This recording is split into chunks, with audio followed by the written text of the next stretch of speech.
네, 오래된 병자들이란 제목으로 말씀을 전하겠습니다. 오늘 이 본문 말씀을 묵상하시다 보면 38년 된 병자도 예수님께서 치료하시는구나 라는 이 정말 기적적인 말씀에 큰 기쁨과 감동을 얻게 됩니다.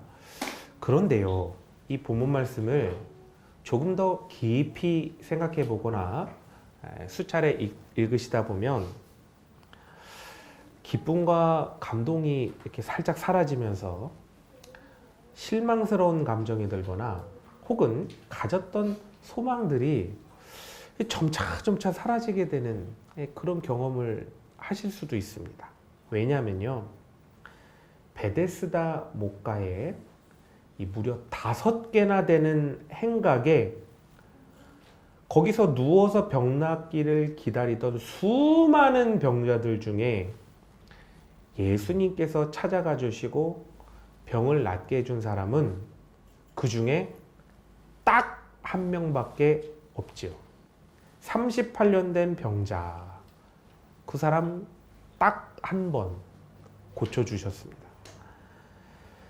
그럼 매우 이성적인 계산으로요, 앞뒤 좌우를 이렇게 계산기를 두드려 보면 병자들의 입장에서 예수님께로부터 나음을 얻을 확률보다 물이 동할 때 제일 먼저 들어가 나음을 얻을 확률이 비교할 수 없을 정도로 높다는 것입니다. 물이 동하잖아요? 물이 동하면 동할 때마다 그 안에 있는 모든 사람에게는 한 번씩 공평한 기회가 다 주어지지 않습니까? 그런데 예수님께서는 본인께서 정하신 그 단 한 명만 딱 찾아가셨으니까 따지고 보면 다른 이들한테는 기회조차 주어지지 않은 것 아닙니까? 그렇다면 좀 많이 이성적이고 확률로 항상 모든 것을 계산하시는 그런 사람이라면 예수님이란 방법을 찾기보다는 물이 동할 때 먼저 들어가기 위해서 자신이 갖고 있는 모든 자원을 다 집중해서 어쩌면 이 한 번의 기회를 확실하게 잡는 것이 자신을 위해서 더 확실한 치료의 기회를 제공하는 것이 아닌가, 그런 생각이 드는 것입니다. 그리고요, 인류애적인 측면으로 좀 바라봐도 그렇습니다. 아니, 구원자시라면서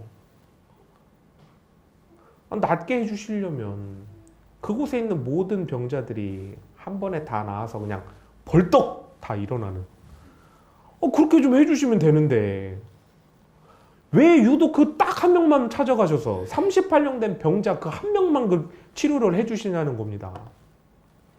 누구는 사람이고 누구는 그냥 누워있는 꺼적대기인가요?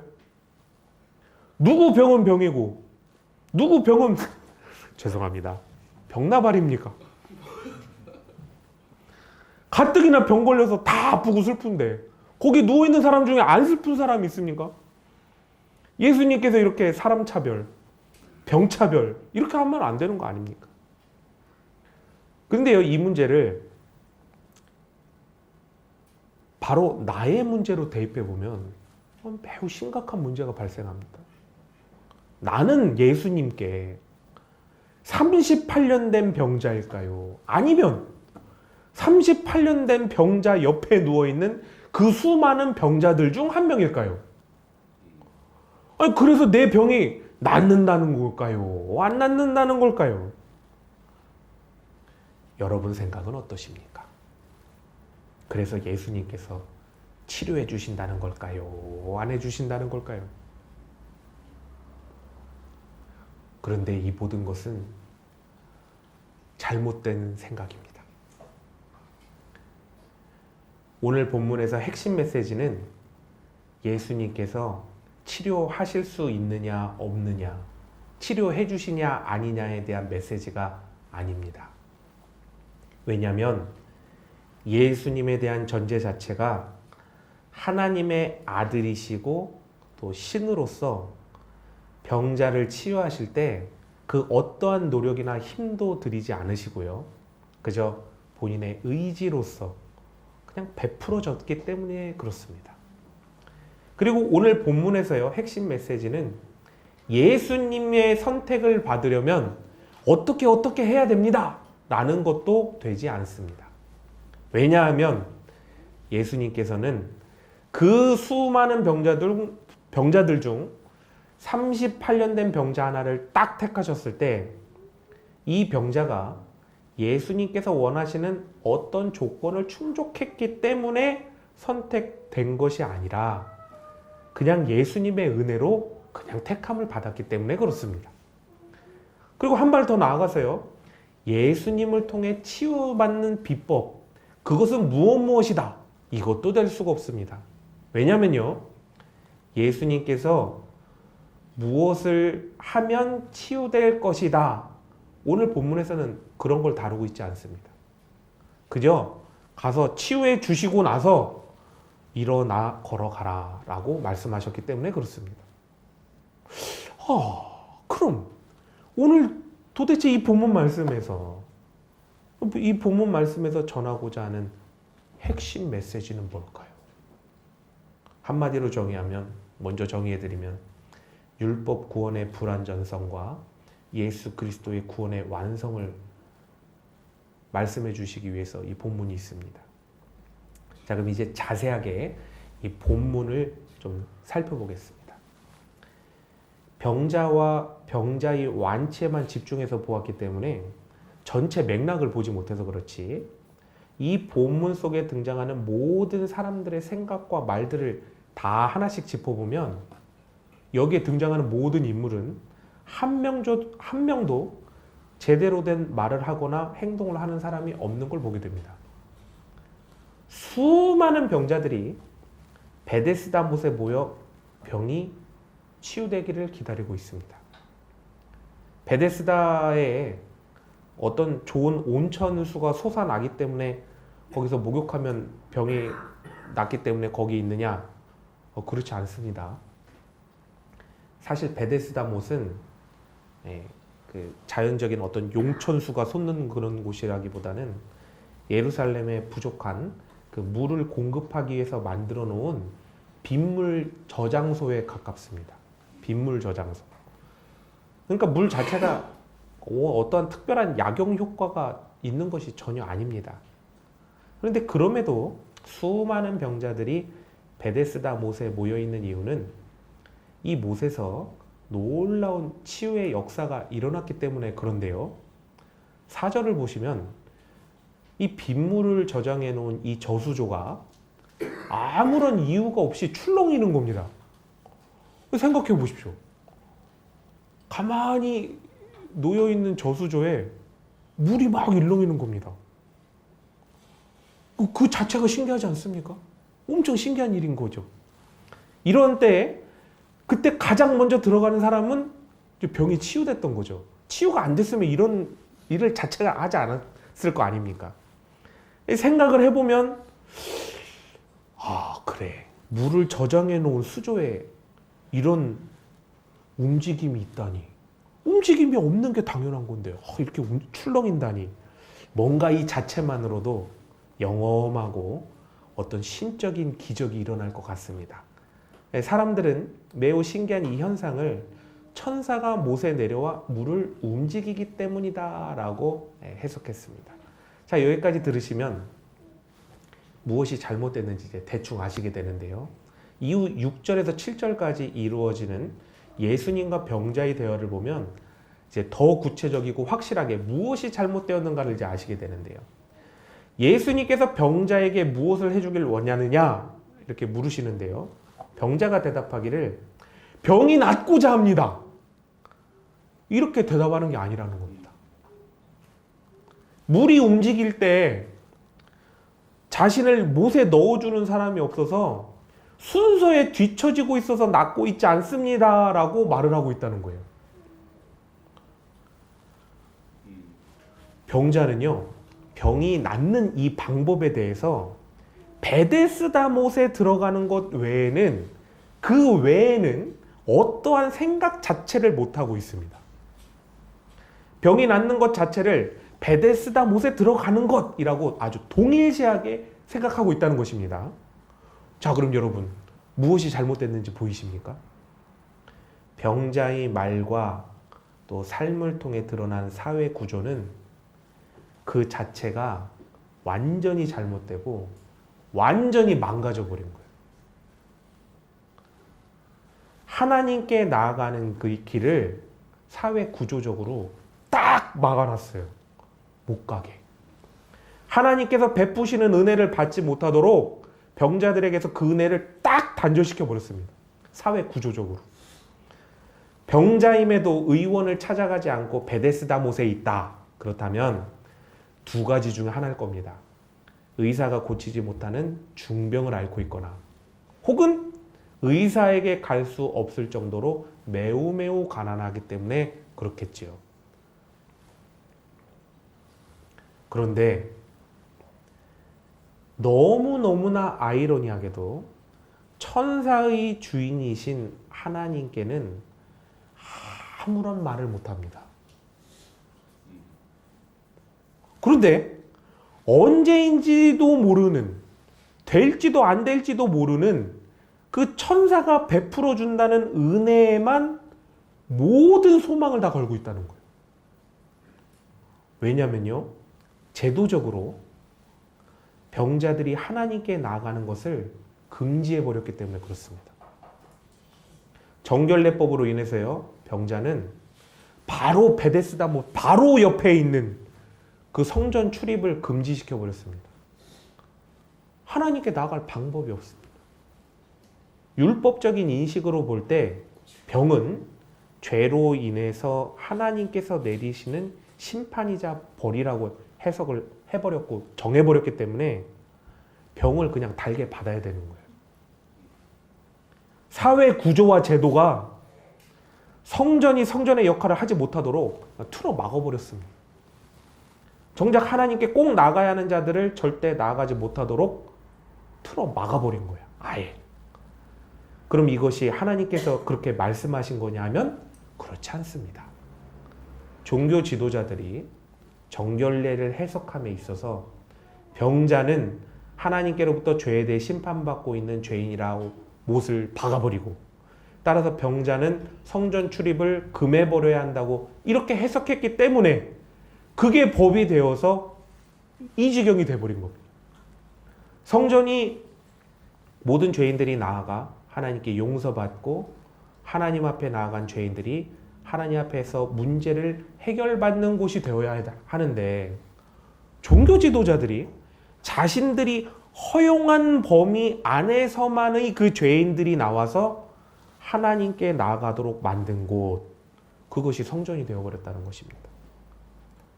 이렇게까지 사회 구조 자체가 뒤틀려버린 이유는 병자에 대한 통제 권한을 종교 지도자들이 갖고 여기에서 오는 어떤 막대한 반대급부적인 이득을 얻기 위해서 그렇게 만들어 놨겠죠.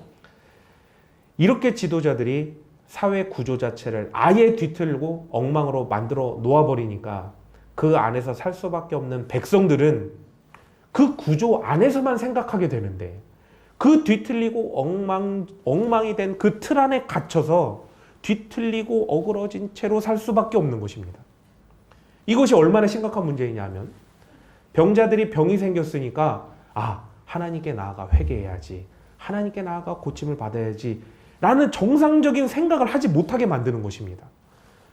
그리고 삐뚤어지게 생각하기를 우리는 하나님께 저주받은 자이니 하나님께 나아가지 못한다 라고 아주 거꾸로 인식을 박아 놓은 것입니다. 이렇게 사회 구조가 뒤틀리고 엉망이 되어버리니까 병자들은 그 사회 구조 안에서 삐뚤어진 생각밖에는 할 수 없게 되고, 그래서 베데스다 못 안에 먼저 들어가야겠다, 내가 먼저 들어가야겠다라는 생각밖에 할 수가 없는 것입니다.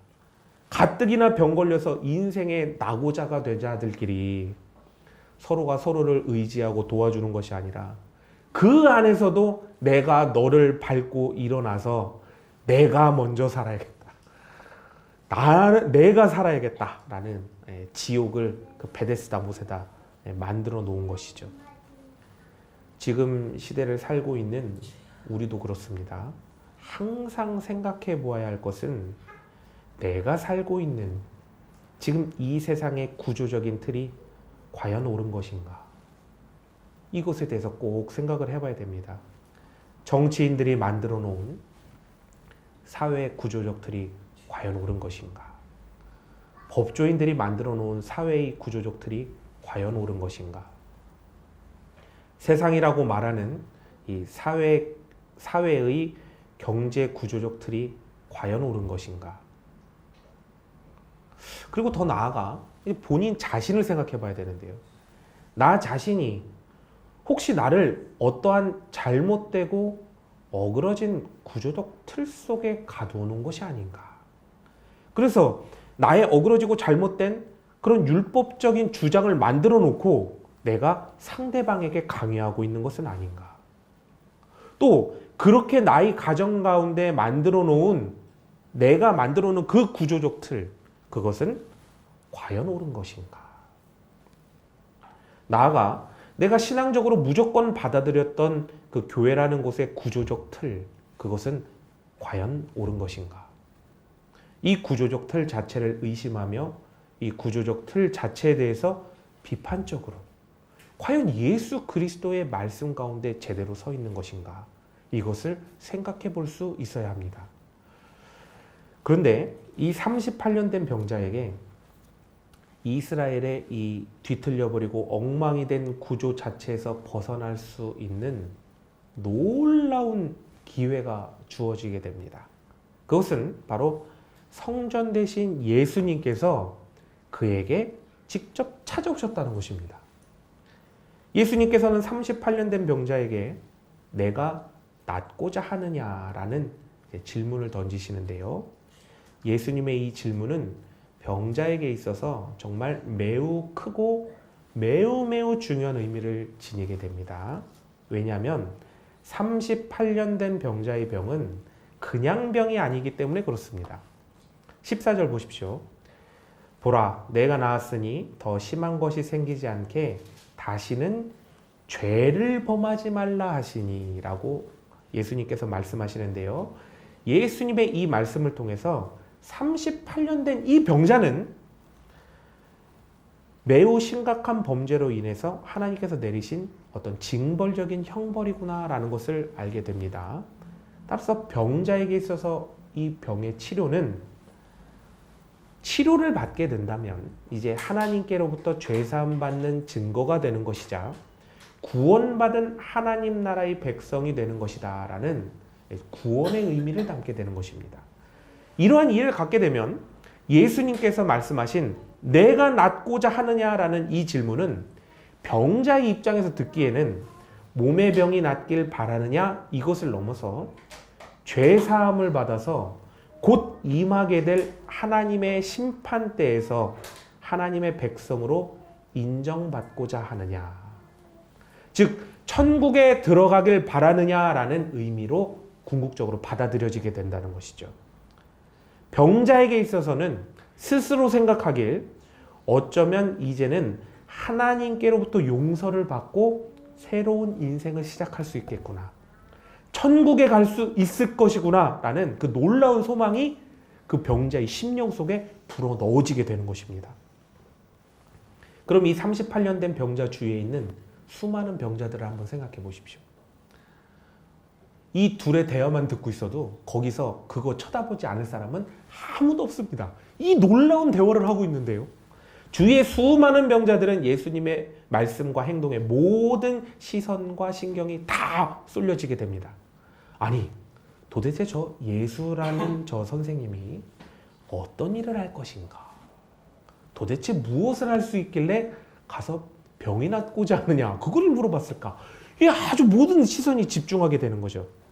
만약 예수라는 이 선생님이 38년이 되어도 병고침을 받지 못하는, 누가 봐도 하나님께로부터 죄로 인해 강력한 심판을 받고 있는 이 사람을 고쳐줄 수만 있다면 예수라는 사람은 메시아가 확실한 겁니다. 앞으로 본인들도 다른 그 누구가 아니라 베데스다 못에 물이 움직일 때를 기다리는 것이 아니라 예수께 나아가면 죄사함과 병고침 받을 수 있구나, 이 진리, 즉 복음을 알게 되는 것이죠. 따라서 예수님께서는 이 질문을 38년 된 병자에게만 하신 질문이 아니라 바로 그곳에 있는 모든 병자들, 모든 죄인들에게 한 질문이 되는 것입니다. 이 질문을 통해서 38년 된 병자에게도 새 소망과 희망이 불어 넣어졌듯이 그곳에 있는 모든 병자들에게도 새 소망과 희망이 강력하게 불어 넣어졌던 것이죠. 예수님께서는 단순히 38년 된 오래된 그 한 죄인, 오래된 한 병자를 찾아가신 것이 아니라 어그러지고 고장나버린 그 사회 구조 속에서 하나님 앞에 나오지 못하고 죄로 또 그로 인한 병의 굴레에 갇혀버린 그곳에 있는 모든 불쌍한 인생들에게, 그리고 현재 이 말씀을 읽는 독자 모두에게 찾아가셔서 복음을 전해주십니다. 그리고 예수님께서는 그 모든 인생들에게 예수님 자신이 하나님께 나아가는 길이고 죄사함 받을 수 있는 길이라는, 즉 예수 그리스도는 복음이다라는 확실한 증거를 해주고 계신 것입니다. 자, 이제 이후 놀라운 치유의 역사가 일어나는데요. 예수님께서 병자에게 8절을 보시면 예수께서 이르시되 일어나 내 자리를 들고 걸어가라, 이렇게 말씀하십니다. 그러자 병자가 9절에서 뭐라고 말씀하시냐면요. 뭐라고 말씀하냐면 그 사람이 곧 나아서 자리를 들고 걸어가니라 라는 말씀처럼 예수님께서 말씀하신 대로 병이 나아서 자기가 누웠던 그 자리를 들고 걸어갑니다. 예수님께서 병자의 죄를 사하시고 몸의 병을 치유해 주시자 병자는 그 치유받은 몸으로 일어나서 예수님께서 시키신 대로 자리를 들고 걸어나 나간 것이죠. 자, 그런데 아까 전에 이스라엘의 문제는 사회 구조적인 문제라고 말씀드리지 않았습니까? 이제 이 사건으로 인해서 문제가 터지게 됩니다. 어떤 문제냐? 병자의 치유가 큰 논란이 된 것입니다. 왜냐하면 이 치유가 안식일에 일어났기 때문에 그렇습니다. 안식일은 쉬는 날이기 때문에 치유를 하거나 자리를 들고 일어나 걸어다니는 이 일이라고 규정한 것을 해서는 안 됩니다. 그래서 10절과 16절을 보시면 유대인들은 이렇게 얘기하는데요. 안식일에 병 나은 자가 자리를 들고 가는 것을 보고 옳지 않다고 말을 하고 안식일에 병을 치유하는 것은 옳지 않다, 틀린 것이다 라고 말을 하는 것입니다. 자, 여러분, 근데 잘 생각해 보십시오. 하나님께서 그럼 이렇게 말씀하셨냐? 안식일에는 병 치유하면 안 되고 안식일에는 병자가 자기 그 누웠던 자리를 들고 걸어가면 안 되느냐, 이렇게 말씀하셨냐? 그런 말씀을 하나님께서는 하신 적이 없습니다.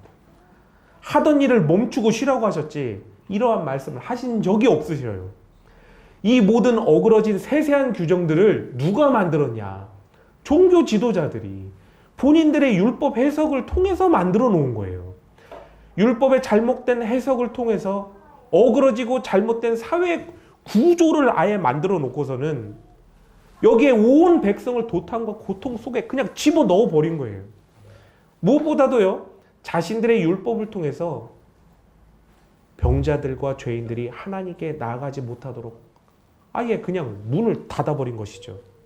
그러고는 어떻게 하느냐? 16절 보십시오. 그러므로 안식일에 이러한 일을 행하신다 하여 유대인들이 예수를 박해한지라.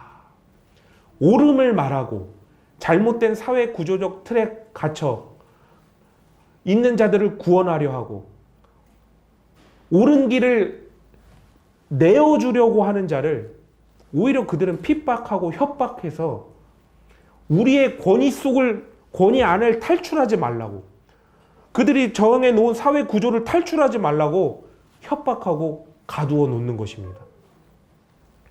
자, 그럼 여러분, 어떤 신적이고 어떤 영적인 측면으로 바라보지 마시고 아주 이성적이고 합리적인 판단으로서 이스라엘이라는 사회를 한번 바라보시기 바랍니다.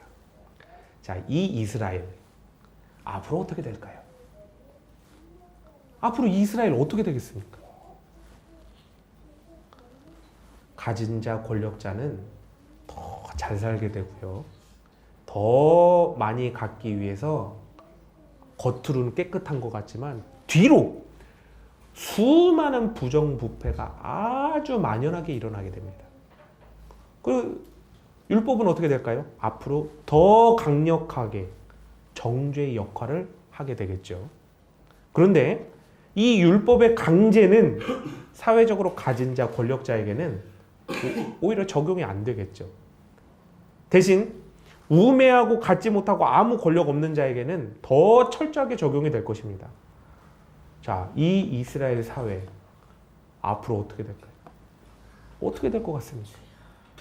극심한 양극화 현상, 극심한 부정부패, 그로 인한 사회의 전반적인 경제적 하락, 사회의 신뢰도 하락, 백성들의 불만 폭주 등으로 여지없이 이어지게 되어 있습니다.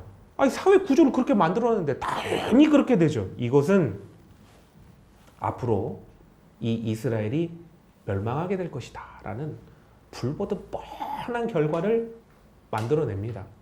아마 초등학생한테도 이 이야기를, 아이고, 초등학생이 있네요. 앞으로 이스라엘이 망하겠어요, 안 망하겠어요? 네, 속으로 망한다고 얘기했습니다. 초등학생도 알지 않습니까? 이스라엘이 멸망한 것에 대해서 어떤 신적인 차원, 영적인 차원으로 바라본다는 것은 좁은 시야만으로 바라보는 것이죠. 누가 봐도 망하도록 자신들의 사회 구조를 만들어 놓아서 망한 겁니다. 아니, 사회를 이 지경으로 만들어 놓고 망하지 않을 거라고 생각하고 있다니, 아니, 정신이 나가도 제대로 나간 거 아닙니까? 이미 망한 것을 하나님께서 보호해 주시고 망하지 않도록 허락하지 않으셨어요. 망하도록 허락하지 않으셨기 때문에 이스라엘이 이제까지 버틴 것이지, 아니, 이렇게 사회를 만들어놨으니 당연히 망하고 사라지는 것이 정상 아니겠습니까? 자, 그러면 현재 우리를 한번 봐보십시오. 지금 우리나라가 정말 풍전등화의 위기에 놓여 있습니다. 아, 도대체 왜 이렇게 됐을까? 이걸 생각해 보면 역으로 한번 질문해 보십시오. 나라의 사회 구조를 이렇게 만들어 놓고 어떻게 이제껏 망하지 않았지? 지금 나라가 이렇게 된 게 이상한 게 아니고요. 이제서야 이렇게 문제가 크게 터진 게 이상한 거예요. 교회를 한번 봐보시기 바랍니다. 한국 교회가요, 이제는 위기를 넘어서 점차 고사해 가고 있는데요. 아, 다들 모여서 열렬한 토론을 하게, 도대체 한국 교회가 왜 이렇게 됐냐, 그걸 막 고민하고 원인을 따지는데요. 이제 그런 질문을 반대로 한번 해보십시오. 아니, 이제껏 교회 구조를 이렇게 만들어 놓고 아직까지 망하지 않은 것은 무슨 이유이지? 라는 것을 역으로 질문해 봐야 된다는 것입니다. 더 큰 문제는요, 교회가 이 지경인데요, 구조 자체를 혁신시키거나 변혁시킬 생각이 없습니다. 오늘 본문에 나온 병자들과 유대인들처럼요, 그 잘못된 구조 자체 안에서, 그 잘못된 틀 안에서 어떻게 살릴 방법이 있을까? 이것만 생각하고 있다는 것입니다. 가정도 그렇습니다. 가정이 왜 이렇게 되었을까? 그 원인을 찾아보면 구성원 누구 하나의 책임이 아니라 가정의 구조 자체가 잘못된 것을 발견하게 되는데요. 구성원에게 잘못을 너 왜 그랬니 추궁할 것이 아니라 바로 가정의 체계와 구조를 바꾸어야 가정의 문제는 해결이 된다는 것입니다. 그럼 오늘 본문 말씀을 다시 한번 바라보시면 이제 병자가 누구인지 확실하게 알게 되는데요. 병자는요, 38년 된 병자만이 아니라 거기에 있던 모두, 그곳에 있던 모두가 다 병자구나라는 것을 알게 됩니다. 모두가 율법 아래에서, 삐뚤어지고 잘못된 사회 구조적 아래에서 병들어버린 다 오래된 병자들이었던 거죠. 그럼 도대체 어떻게 해야 이 오래된 병을 치유받을 수 있겠습니까? 오늘 말씀을 잘 보시면 예수님께서 모든 역사를 주도적으로 해 나가시고 그 역사를 따라 나아갈 때 모든 문제가 해결된다라는 것을 보시게 됩니다. 예수님께서 주도적으로 해나가시는 역사하심을 따라가는 것, 그것이 바로 하나님께서 태초에 인간을 창조하시고 천국의 원형인 에덴 동산에서 인간이 가장 행복하게 살던 그 모습을 보여주는 것입니다. 그런데 누구나 다는 이 말씀대로 하지 못하는 이유가 무엇이냐 하면 예수님께서 주도적으로 해 나가시는 것을 따라가는 것이라는 이 명제에 대해서 사람들이 저마다 다 다른 해석을 내어놓기 때문에 그렇습니다. 유대인 종교 지도자들은요, 하나님을 거역하면서도 그것이 하나님을 온전히 따라가는 것입니다 라고 스스로 여겼다는 것이죠. 병자들은 어떻습니까? 그저 병자인 채로 병이 낫기 전까지 하나님께 나아가지 않는 것이 하나님을 온전히 따라가는 것이다 라고 그렇게 생각했다는 것이죠. 그럼 그 시대도 그랬지만 지금 우리의 시대도 수많은 하나님의 백성들이 온전히 예수님을 따라가지 못함에도 혹은 예수님을 거역하고 있음에도 불구하고 그것이 예수님을 온전히 따라가는 것이다 라고 심각하게 착각하면서 살아가고 있다는 것입니다. 그런데 잘 생각해 보십시오. 잘 생각해 보십시오. 누구를 따라가려면 어떻게 해야 될까요? 누구를 따라간다. 이거 어떻게 해야 될까요? 자꾸만 나를 내려놓아야 따라갈 수가 있습니다. 내가 살아서요, 내가 나를 주장하면 절대 남을 따라갈 수가 없습니다. 이스라엘 모든 백성이 오죽 고집세고 오죽 안 따라오면 말을 못 알아듣는 건지 안 듣는 건지 따라오라면 거꾸로만 가니 예수님께서 주도적으로 역사하시기 위해 찾아간 병자가 아무것도 못하고 그저 베풀어 주는 대로 따라올 수밖에 없는 38년 된 병자를 찾아가셨다는 겁니다. 38년 된 병자. 그야말로 그 오랜 세월 강제적으로 아무것도 할 수가 없어서 나라는 것이 없어진, 나라는 것을 주장할 수 없게 된 그 병자에게 예수님께서 찾아가셔서 주도적인 역사를 베풀어 주셨다는 것입니다. 그럼 지금 시대의 신앙인의 모습은 어떨까요? 혹여 자신의 생각과 고집은 하나도 내려놓지 않고 나는 변할 생각이 하나도 없는데 그저 내가 어쩌지 못하는 지금 나의 문제나 하나 해결해 주십시오. 이렇게 예수님께 부탁하고 있지는 않을까요? 이렇게 부탁하고 기도하면 예수님께서 어떻게 역사를 베풀어 주시겠습니까? 역으로 예수님하고 입장을 좀 바꿔서 생각해 보시기 바랍니다. 여러분이 예수님이 되시면 다른 사람들의, 기도하는 사람들의 그 중심이 다 보일 겁니다. 아무리 멋지고 아름다운 어구와 말로 그리고 간절함으로 기도해도 그 기도의 진짜 속내에 저는 사실 예수님을 따라갈 생각은 전혀 없습니다.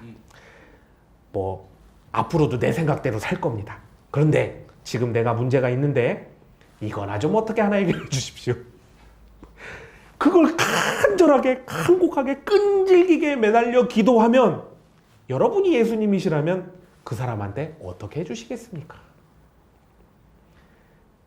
그 사람을 변화시켜 생명의 길, 또 복음의 길로 가도록 만들어야 하겠다면 그가 해결받길 원하는 그 문제를 해결해 주시겠습니까? 아니면 해결해 주지 않으시겠습니까?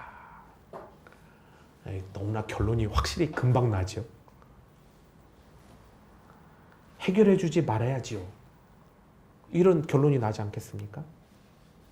그런데요, 예수님께서는 해결해 주시냐, 해결해 주지 않느냐의 문제를 넘어서 올바른 길로, 바른 길로, 생명의 길로 인도하시기 위해서 새로운 길을 창조하여 내실 것입니다.